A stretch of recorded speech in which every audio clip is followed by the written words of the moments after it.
భక్తుడైనటువంటి యోహాను, ప్రియులారా, యోహాను రాసినటువంటి సువార్త 3వ అధ్యాయం 16వ వచనంలో మనం చూసినట్లయితే, దేవుడు లోకమును ఎంతో ప్రేమించెను కాగా తన అద్వితీయ కుమారునిగా పుట్టిన వాని యందు విశ్వాసముంచు ప్రతివాడు నశింపక నిత్య జీవము పొందినట్లుగా ఆయన కుమారుడైనటువంటి యేసుక్రీస్తుని మనందరికీ కూడా ఒక బహుమానంగా అనుగ్రహించాడు. గట్టిగా చప్పలు కొట్టి దేవుడిస్తారు. అందుకే బైబిల్ మనల్ని ఏమని ప్రోత్సహిస్తుంది అంటే, బిలీవ్ జీసస్. మీరు యేసు యందు నమ్మిక ఉంచండి, మీరు యేసు యందు విశ్వాసం ఉంచండి. ఎవరు యేసు యందు విశ్వాసం ఉంచుతారో వారెప్పటికీ నశించరుగాక, వారెప్పటికీ నశింపైపోరు వాళ్ళు. ప్రియులారా, అట్లాంటి అవకాశమే లేదు. అందుకే ప్రియులారా, యేసు యేసు యేసు యేసు అనే ఈ నామం ప్రియులారా, ఈ ప్రపంచంలో ఎన్ని భాషలు ఉన్నాయో అన్ని భాషల్లో ప్రియులారా ప్రకటించడానికి అదే ఒక బలమైనటువంటి కారణం. దేవునికి స్తోత్రం కలుగును గాక. కాబట్టి పరిశుద్ధ బైబిల్ గ్రంథంలో ప్రియులారా, మనం నశింపక నిత్య జీవం పొందినట్లుగా ప్రభువుని మనకు ఆయన అనుగ్రహించాడు. ప్రియులారా, ఈ బహుమానాన్ని ఎవరైతే స్వీకరిస్తారో, ఈ బహుమానాన్ని, యేసు అనే ఈ బహుమానమును ప్రియులారా ఎవరైతే సొంతం చేసుకుంటారో వారందరికీ కూడా నిత్యత్వానికి, నిత్య జీవానికి పాత్రులు అవుతారని బైబిల్ ప్రియులారా పవిత్రమైన లేఖనాలు చాలా బలంగా మనకు సాక్ష్యం ఇవ్వటం మనం చూస్తూ ఉన్నాం. అందుకే ప్రియులారా, ఈ యోహాన్ రాసినటువంటి భక్తుడు ఈ పునరుద్ధానాన్ని గురించి, మనుషులు ప్రియులారా పొందేటువంటి నిత్య జీవాన్ని గురించి, ఆ క్రమాన్ని గురించి చాలా చక్కటి విషయాలు, ఎవరూ రాయనన్ని గొప్ప విషయాలు ఈ పునరుద్ధానం విషయమై ప్రియులారా ఈ యోహాను భక్తుడు అనేక విషయాలు తన గ్రంథంలో లిఖించడం ద్వారా ఈరోజు క్రైస్తవ సంఘాలకు, అన్యజనులకు అవి ఎంతో గొప్ప ప్రామాణికంగా మనకు కనపడటం మనం చూస్తున్నాం. ప్రియులారా, అందుకే మీరు చూడండి 6వ అధ్యాయం 53, 54 వచనంలో మనం పరిశీలించితే ప్రియులారా, విశ్వాసం ఉంచటం అంటే ఏంటి?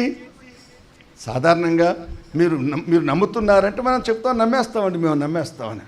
కానీ ఆ నమ్మకం యొక్క వివరణ, దాని యొక్క ప్రియులారా సారాంశాన్ని ఈ యోహాను భక్తుడు ఎలా చెబుతున్నాడు అంటే, కావున యేసు ఇట్లనెను, మీరు మనుష్య కుమారుని శరీరము తిని ఆయన రక్తము తాగితేనే కానీ మీలో మీరు జీవము కలవారు కారు. నా శరీరము తిని నా రక్తము త్రాగువాడే నిత్య జీవము గలవాడు, అంత్య దినమున నేను వానిని లేపెదను. గట్టిగా చప్పలు కొట్టే దేవుడు స్తోత్రం. ప్రియులారా, ఆయన ఎందుకు విశ్వాసం ఉంచటం అంటే ఏంటంటే, ఆయన యొక్క శరీరాన్ని భుజించి ఆయన యొక్క రక్తాన్ని పానీయం చేయాలట. ప్రియులారా, ఈ పరిచర్య ఈ భూమి మీద ఉన్న ప్రతి క్రైస్తవ సంఘాల్లో ప్రియులారా ఈ ప్రభు బల్లారాధన పరిచర్యలో ఈ శ్రేష్టమైన అనుభవాన్ని మనం చూస్తాం. అందుకే మనం బల్లారాధన అనేసరికి చచ్చిపోయిన క్రైస్తవుడు, పుచ్చిపోయిన క్రైస్తవుడు, పనికిరాని క్రైస్తవుడు, లేవలేనోడు, నడ్డోడు, ఒంగోడు, పనులోడు, సందుడు అందరూ లేచొస్తుంటారు. పిల్లలు మీరు చూడండి, ఈరోజు చాలామంది లేరు. బల్లారాధన చూడండి పిల్లారా, అసలు సరిపోదు ఇదంతా కూడా. దేవుని స్తోత్రం కాదు, నేను అంటాను, ప్రతి ఆదివారం కూడా మనకు ప్రాముఖ్యమైంది. ప్రతి ఆదివారం కూడా మన జీవితాలకు శ్రేష్టమైంది. ప్రియులారా, దేవుడు ఒక నియమం పెట్టాడు, ప్రతి ఆదివారం ఆయన సన్నిధానంలో మనం అందరం ఆయన కనపడాలట. ప్రియులారా, మనందరి కొరకు ఆయన వేచి చూస్తారట. ఎవరు రాలేదో ఆ రాని వారి విషయమై పాస్టరే కాదు ప్రియులారా, దేవుడు కూడా వాళ్ళ విషయమై బాధపడతారట. ప్రియులారా, కాబట్టి ప్రియమైనటువంటి దేవుని బిడ్డలారా, ఆయన చెప్పండి, అంత్య దినమున ఎవరు లేస్తారు? ఆయన శరీరాన్ని భుజించి ఆయన రక్తాన్ని ఎవరైతే పానం చేస్తారో. అయితే ఇక్కడ మనం ఒక ట్విస్ట్ ఉంది, గమనించాలి. ఎవడైతే ఆయన శరీరాన్ని భుజిస్తాడో, ఎవడైతే ఆయన రక్తాన్ని పానం చేస్తాడో, అక్కడ అపోస్తలుడైన పౌలు 1 కొరింథీయులకు రాసిన పత్రిక 23వ వచనం నుంచి మనం చూసినట్లయితే ఆయన అక్కడ కొన్ని కండిషన్స్ పెడతాడు. ఇక్కడ కండిషన్స్ అప్లై చేయలేదు, ఎందుకంటే అప్పటికి యేసు మరణించలేదు, పిల్లలు ఇక తిరిగి లేవలేదు. కానీ రాబో దినాల్లో జరగవలసిన సంభవాన్ని గురించి ప్రవచనాత్మకంగా ఈ మాట చెప్తాడు. కానీ మనం 11వ అధ్యాయంలోకి వెళ్ళిన తర్వాత అప్పటికి యేసు ప్రభు మరణించటం, తిరిగి లేవటం అనే పరిచర్య ప్రియులారా ఆ కార్యక్రమం జరిగిపోయిన తర్వాత అప్పుడు మరలా దేవుడు పౌలు ద్వారా మాట్లాడుతూ, ప్రియులారా చదవండి ఎవరైనా, నేను మీకు అప్పగించిన దానిని ప్రభు వలన పొందితిని. ప్రభు అయిన యేసు తాను అప్పగింపబడిన రాత్రి ఒక రొట్టెను ఎత్తుకొని కృతజ్ఞతాస్తుతులు చెల్లించి, ప్రియులారా, ఎందుకు కృతజ్ఞతాస్తుతులు చెల్లించాలి తెలుసా మీకు?